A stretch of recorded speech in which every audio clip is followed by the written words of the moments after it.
আজকে যাচ্ছি আমার এই ছোট্ট বুনুটাকে নিয়ে খাদড়া। তো দেখো আমরা বাসে উঠে গেছি আর এখন বাজে 3:30। তো ভাত খাওয়া দাওয়া করে একদম রেডি হয়ে গেছি আর এখন একটা করে বাবুল কাম চিবাচ্ছি।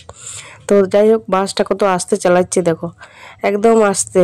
তো ভালোই লাগছে, আমরা দুজনেই যাচ্ছি আর কেউ যায় না আমাদের সঙ্গে। তো ড্রাইভারের সামনে একদম কেবিনে বসেছিলাম আমরা দুজনেই। তো দেখো আমাদের খাতড়াতে মানে যে কাজে আসিছিলাম সেই কাজটা সব সম্পূর্ণ হয়ে গেছে, মানে কেনাকাটা করতে এসেছিলাম কিছু, তো সবই হয়ে গেছে। তো তারপরে ভাবলাম কিছু খাওয়া যাক। তো আমার বোনুটা বললো যে ফুচকা খাবো দিদি। তো ফুচকা খেতে চলে এসেছি। এখন আমরা এখানে অর্ডার দিয়ে দিয়েছি দই ফুচকা, বুঝলে। আর যে দাম গো দই ফুচকার, যেটা শুনলেই তোমার খিদা এমনিতেই বন্ধ হয়ে যাবে।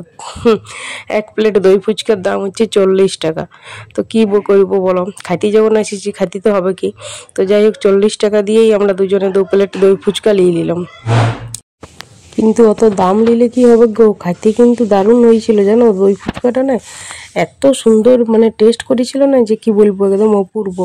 তো যাই হোক চলো এখন আমরা এই দই ফুচকাটা খাইলি, আর বেশি বকর বকর করবো না। দই ফুচকাটা খাই সোজা একদম ঘরের উদ্দেশ্যে রওনা দেবো, বাসে চাপিয়ে যাবো। তো টাটা, পরে আসছি আবার।